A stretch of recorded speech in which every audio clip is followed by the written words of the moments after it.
अस्सलाम वालेकुम जी। बिस्मिल्लाहिर्रहमानिर्रहीम। आज का जो हमारा टॉपिक है वो मिस्टर चिप्स का चैप्टर नंबर 10 है। हमने चैप्टर नंबर 9 में पढ़ा था कि जो मिस्टर चिप्स था वो उसने स्कूल मास्टरशिप यानी हॉस्टल का इंचार्ज बन गया था। और अब जो ये चैप्टर है ये मिस्टर मेल्डम की डेथ से शुरू होता है। मिस्टर मेल्डम जो था वो जब मिस्टर वेदरबाई की डेथ हुई थी 1870 में, तो मिस्टर मेल्डम जो था वो वहाँ का हेडमास्टर बन गया था स्कूल का 1870 में। और फिर 3 डेकेड्स यानी 30 साल तक उसने वहाँ पर सर्विस दी। और फिर 1900 में उसकी डेथ हो गई थी निमोनिया की वजह से। तो एक जो अंदर गैप आया, मिस्टर मेल्डम की जो डेथ थी वो 1900 में हुई। इसी तरह आपने ईयर्स याद रखने हैं। अब जब उसमें कुछ गैप आया उन्हें नया हेड ढूंढने में, तो वो जो गैप था उसमें एक्टिंग हेड बन गया मिस्टर चिप्स। और जो उसकी विश थी किसी भी तौर पर किसी भी स्कूल में प्रमोट होने की या फिर एक अच्छी पोजीशन हासिल करने की, प्रिंसिपल बनने की, वो पूरी हो गई। और फिर जो थे इसको मिस्टर चिप्स को ये बात का अंदाज़ा था कि वो कभी भी परमानेंट नहीं बनाएंगे उसको, जो बोर्ड है गवर्नर्स का। तो ऐसा ही होता है, वो उसको उसकी बजाय एक और शख्स ले आते हैं जिसकी एज 37 है। उसका नाम रास्टन है। ये उसका नाम है।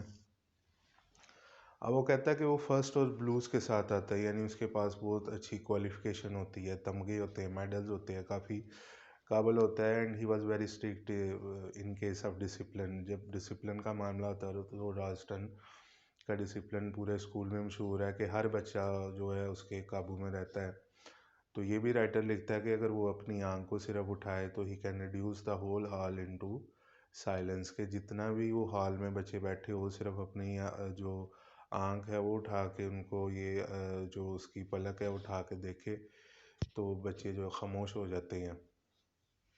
मिस्टर चिप्स ने जब देखा कि इतना काबिल शख्स है और ये सारी इसके पास क्वालिटीज़ है, तो फिर जाहिर है उसने अपने आप को डिसपॉइंट नहीं फील किया, कि क्योंकि उसने समझा कि उससे काफ़ी यंग है लेकिन काफ़ी काबिल शख्स जो है वो आ गया इस इदारे में।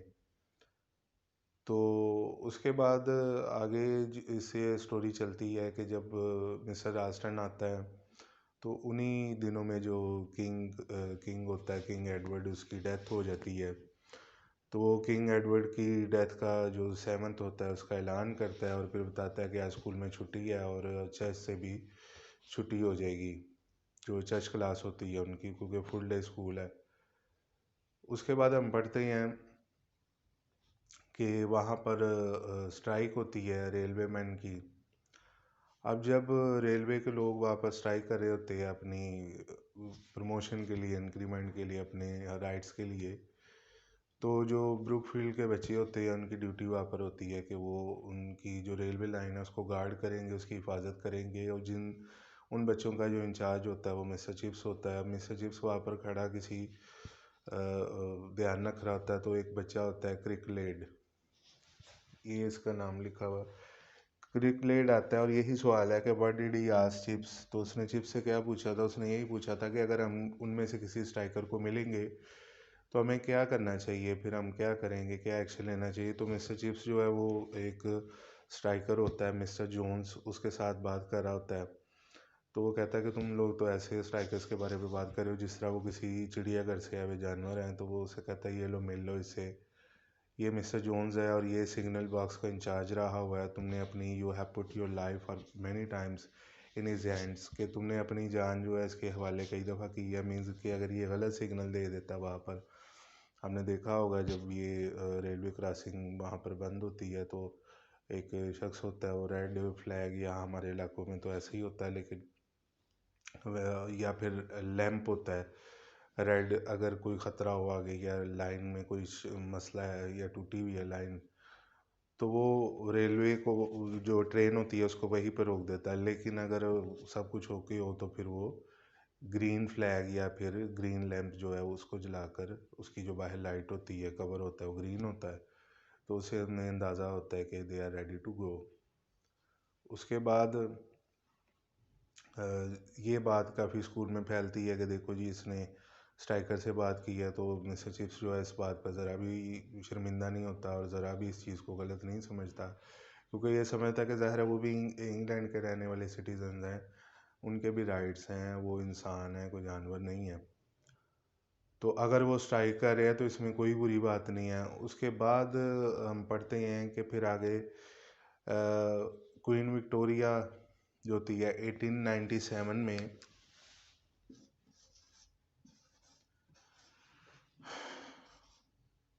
यहाँ पर जो क्वीन विक्टोरिया होती है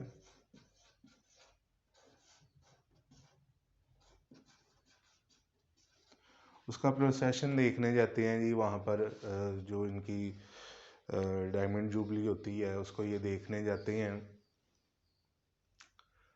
प्रोसेशन मीन्स इजलास होता है, तो वहाँ पर ये लेके जाता है। जो ब्रुकफील्ड है उसमें छुट्टी हो जाती है उस दिन, और जो मिस्टर चिप्स है वो कैथरीन को लेके लंदन जाता है ये प्रोसेशन, ये सारा प्रोसेस देखने के लिए। तो वहाँ पर ये क्वीन विक्टोरिया को देखते हैं जो कि कैरिज में बैठी हुई है, बगी में बैठी होती है, लाइक अ क्रम्बलिंग डॉल, एक शिकस्ता हारी हुई जिस तरह गुड़िया होती है उसकी तरह बैठी है, क्योंकि अब उसका जो दौर है उसका इख्तिताम हो रहा है।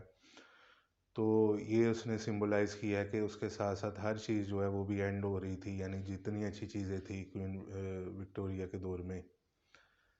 फिर उसके बाद हम पढ़ते हैं कि फिर वो बताता है कि एडवर्ड दौर जो है, फिर आगे जाकर जितना भी वो पॉलिटिकल अनरेस्ट होता है, जिस तरह वहाँ पर आप वो देखेंगे लिखा हुआ है HMS, मीन्स यहाँ पर दो मीनिंग ली हैं उसने, हर मेजेस्टी सर्विस है या फिर इनका जो एक बैरी जहाज़ था उसका नाम भी था।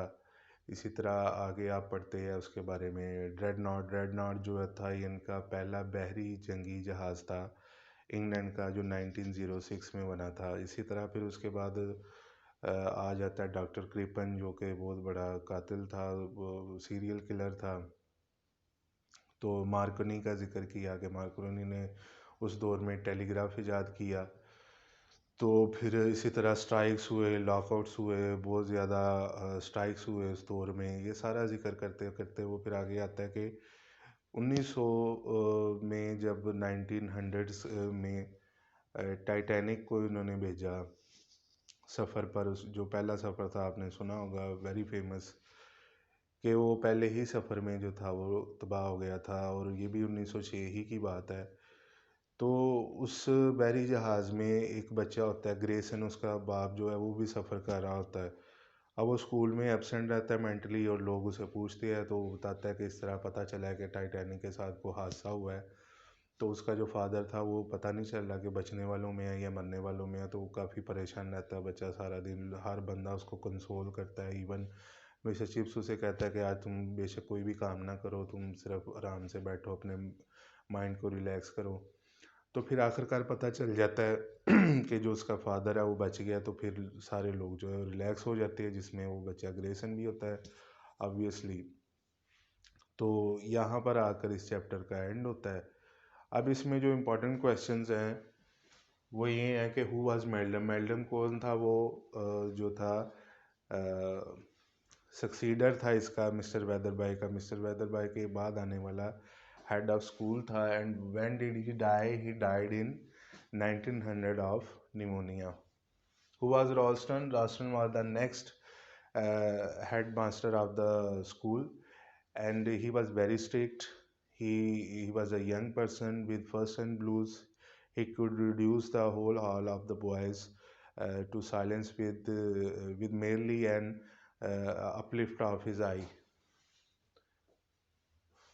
What duty was assigned to the boys of Brookfield and when railway were on strike, या आप इसको रेलवे मैन भी लिख सकते हैं, कि जब रेलवे के लोगों ने स्ट्राइक की हुई थी तो जो बच्चे थे वहाँ पर ब्रुकफील्ड के, उनकी ड्यूटी क्या थी? Their duty was to guard the railway line when the railway man were on strike. तो ये इसका आंसर था कि उनकी ड्यूटी थी कि वो उसकी हिफाजत करे रेलवे लाइन की। क्वेश्चन नंबर 4 है, Who was Mr. Jones? Mr. Jones कौन था? He was one of the strikers, and he was the in charge of signal box. ये उसकी ड्यूटी थी. And what was his duty? He was in charge of signal box at railway line. Why did Chips take Catherine to London? Chips Catherine को London क्यों लेके गया था? He took Catherine to London to show her the procession of Queen Victoria and to show her London. How did queen Victoria look in the carriage? अब queen Victoria जो थी वो अपने कैरिज में कैसी लग रही थी? She was like crumbling doll and she was like a defeated person and very worried. When did Chips become the acting head of Brookfield? When Mr. Meldrum died in 1900, he became the acting head of Brookfield. And he was succeeded by Mr. Ralston, as we read earlier. And there is question number 8. Who was Cricklet? Cricklet कौन था? Cricklet was a boy who asked Mr. Chips that whether if they see a striker at the railway line, what will they do? And what did he ask Chips? यही उसने पूछा था कि वो अगर उसे कोई वन ऑफ द स्ट्राइकर्स कोई भी एक स्ट्राइकर मिल जाए तो वो क्या करेगी, उसके साथ क्या बात करनी है या कैसा रिएक्शन देना है. इसके बाद क्वेश्चन लास्ट क्वेश्चन है जी, question number 9. Who was Grayson? Grayson was one of the students of Brookfield who was worried because his father was sailed on ship Titanic, and as he heard that there was an incident that Titanic was distracted, so he was worried whether his father is alive or dead. So this is the person Grayson. और I think आपको समझ आ गई होगी इस सारे chapter की. अगर कोई भी कन्फ्यूजन हो, परेशानी हो तो कमेंट सेक्शन में ज़रूर पूछें और सब्सक्राइब करना नहीं भूलना. अल्लाह हाफिज़.